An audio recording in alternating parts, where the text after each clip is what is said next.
Welcome to another Home Theater Tours, and that's right, we're calling this Home Theater Tours now.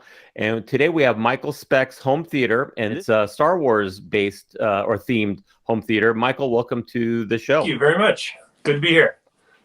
So when you sent me these pictures, I loved what you did with this. And it's a bedroom, right? It's not like you have a basement or anything. You've just set up a bedroom in this theater.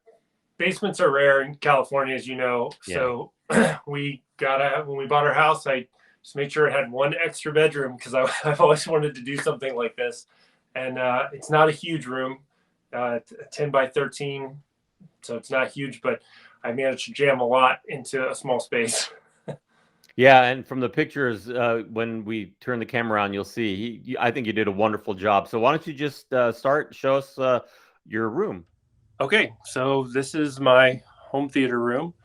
Like I said, it's a 10 by 13 room, about 8-foot ceiling.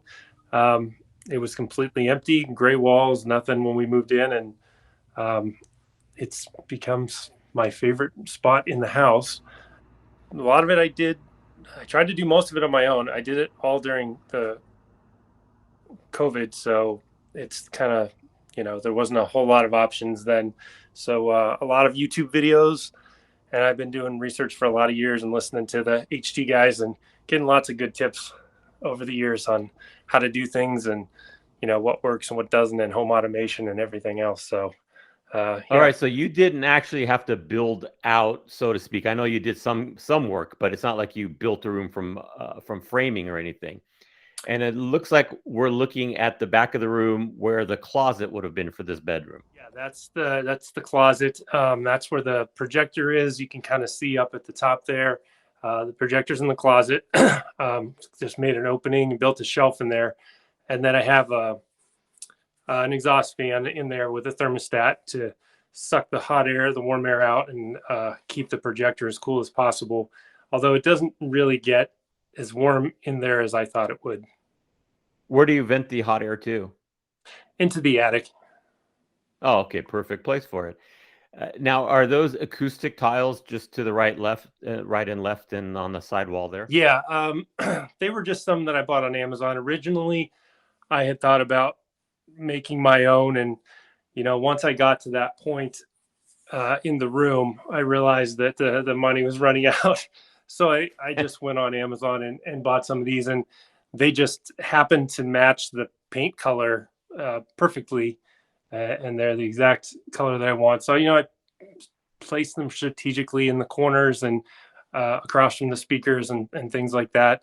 And I don't know if you're hearing an echo from my voice right now, but when you're watching a film or anything in here, there's no echo. I mean, it's really good. It worked out well. All right. So do you have a 7.1 and do you have Atmos as well? Yes. If Atmos, it's a 5.1.4, which is maybe overkill, but going into this, I already had a 9-channel receiver.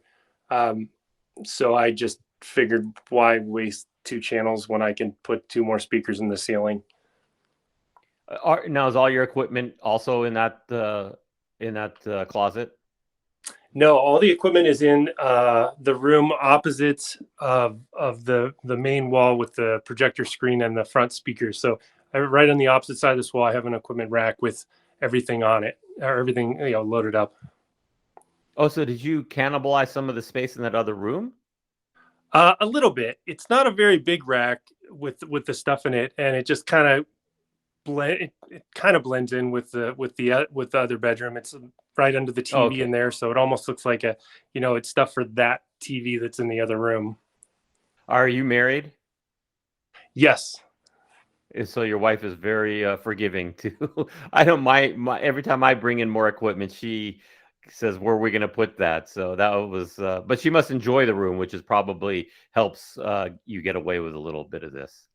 Oh, yes. I got to tell you, from, 10 or so years ago, when I started listening to your podcast and started like piling speakers into the living room and all over the place, she's kind of become a surround sound snob. She has to have at least 5.1 we go to other houses or other people's houses, she always comments, "The sound isn't very good. I miss our Yeah, surround sound." my family's the same way. Now, where that little star field is on the side, I'm assuming that's blocking a window. Yeah, I built that to go right into the window, and it completely blacks out the outside light. And it's one of the things, I looked into buying the the stars, the star fields for the ceiling, and I found a great article on YouTube about a guy that made his own, and it was just perfect. There's very simple. I mean, it's time consuming, but it was very simple, and I was able to just make one that fit exactly into the window frame, so that I could block out some light. And when the door is closed and the lights are out, I mean, this room is completely pitch black. It's a good room for napping too. All right. Now we've seen a little bit of your seating. Can you show us a little more of the seating area? Yeah, I found this sofa at Costco. It's just a big sectional pit sofa where you can just pile on with a bunch of pillows. I have some bean bags on the floor, but you just kind of sprawl out on here and just enjoy the show. Eventually, home theater seats and a riser and other things, but for the budget and at the time, this was it was ideal, and the color was right. So it just kind of worked out, and it was the last one that they had when I went there, so it was meant to be. But it's great because you can just stretch out and get comfortable. And I added a couple of shelves on the left and the right with some coasters for your drinks, and then I have a table behind there, which is another spot where you can put some drinks, and then we have a tray here that can sit on the sofa for popcorn or snacks or whatever we want. So it's you just fall into that thing and you're good for hours. Yeah, I can imagine watching a movie sitting there. It would be very comfortable. I don't know that I would even get theater seats. That looks really comfortable as it is. Now, you did send me an equipment list, but can you run it down for the viewers what you have in your theater? Yeah, I have the front and surround speakers are Klipsch speakers. They're not the highest highest quality in wall that they make. I'd say they're probably about the middle of the road, but they sound great. And for a room this size, I had there wasn't any option. It had to be in wall speakers. There's just not room for speakers everywhere. It's tight. But they're great. I think they sound wonderful. And if I ever want to upgrade to the high end ones, it's easy as popping these out and popping the new ones in. And as well as that, I have, speaking of overkill, I have a subwoofer here that was recommended to me by a friend that said it's a good bang for the buck. It's a BIC. It's 1,000-watt subwoofer, which is completely overkill. But I watched it for weeks and weeks and weeks until the price went down on Amazon, and snagged it for a really good deal. And it's a good sounding sub. I mean, it's pretty smooth, and it works well for the room. Like I said, it's probably overkill, but I definitely don't have it cranked up all the way. Yeah, it'd rattle the walls. But you know what? I think you're better off if you got a good price on it, going a little bit bigger than smaller, because no one, you can always turn down the volume, but if you have a smaller one that's underpowered, you can't go past maximum. So I think that was a good choice on that. Yeah, and then we also have trying to think of the brand. In the back 3 seats of the sofa, I have bass shakers in the seats, which really adds a little something to it, especially because this is a bedroom and it's not soundproofed. And if you really want to kick up the bass and watch a movie without disturbing the rest of the house, you can just plop down these seats and you can really feel it. Did you get that from Parts Express? I got almost all of this from Amazon. Oh, okay. Because I have some bass shakers from Parts Express that are made by Dayton Audio, but they're really effective. And yours probably didn't cost that much if you did it yourself, correct? I think they were only like 60 some bucks each, and then I had to get the the amp to power them that's in the other room and stuff. But yeah, they weren't too bad. And the crazy part, the sofa, each section had feet that came with it that were not attached, and they were in a pouch inside the bottom of the each part of the sofa, and they had a zipper to open the pouch. So once the feet were on, I actually have this zipper that I could open and get right up inside there and put the bass shaker in, and then zipped it back up, and I didn't have to cut any fabric or do anything like that. I mean, and I have access to them if I ever need to get them out, or if something happens, I can get them out without doing any damage to the sofa. So it worked out really well. So would you mind firing it all up for us? Movie room on.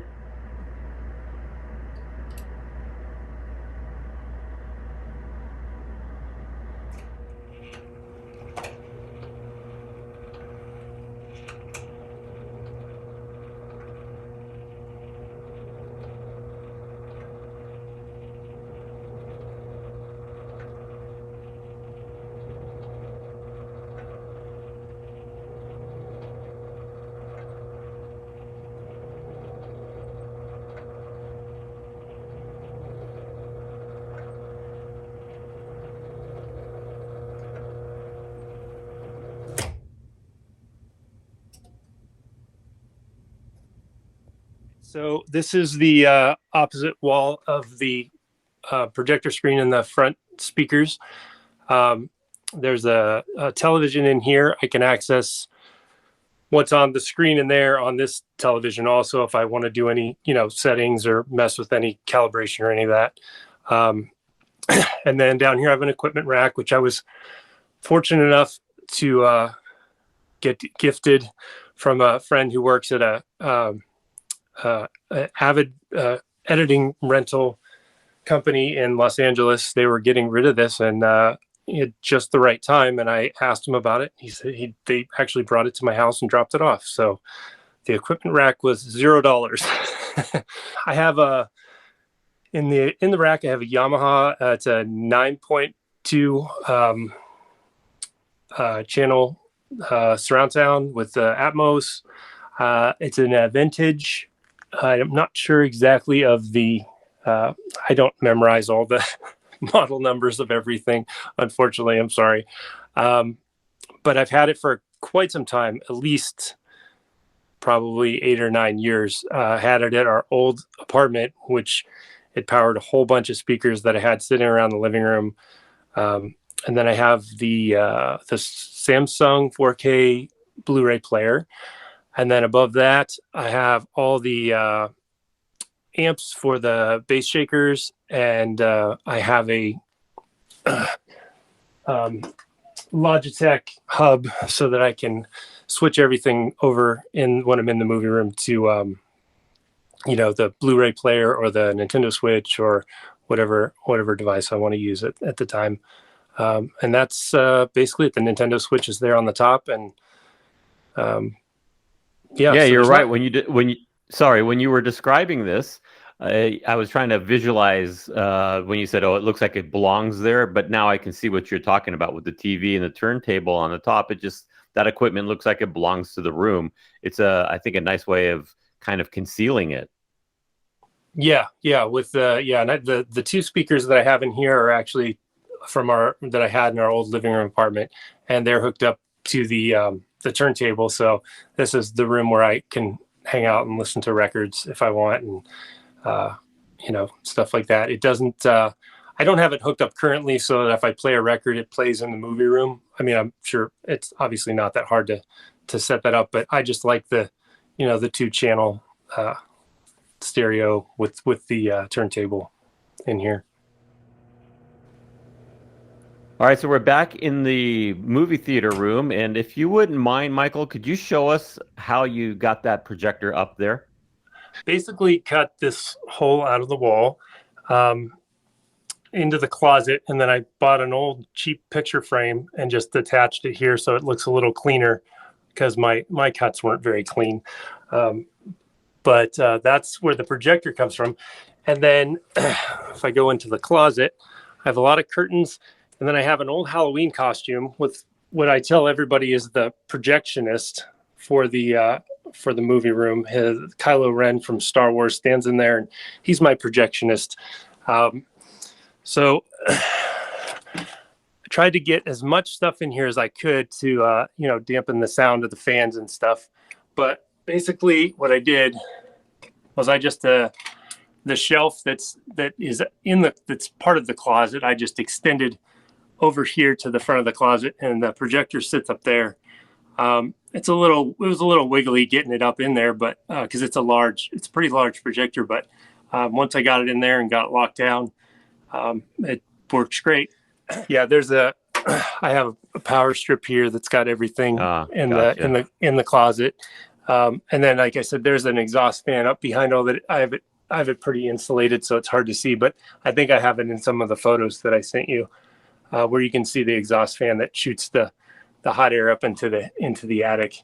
And then, most of the closet is just storage, a lot of bunch of pillows to pile on to get comfortable with, and my projectionist Kylo Ren. And that's Michael Speck. Thank you so much for sharing your room with us and the listeners. It was a fantastic looking room. You should be very proud. Thank you very much. I appreciate it. It was a lot of fun to work on. Like I said, during lockdown, there wasn't much to do and we couldn't go to the movies. And my wife and I like to go to the movies, so we decided it was time to build our own movie theater. It sounds like a good enough reason for me. And if you'd like to share your theater with the rest of our viewers, send me an email to aura@htguys.com, and we'll get your theater on the channel for everyone to see. And you can support the show by going to htguys.com and clicking on our coffee metaphor if you want to give us a coffee donation, or you can support us through Patreon at patreon.com/hdtv podcast. Thank you so much for watching.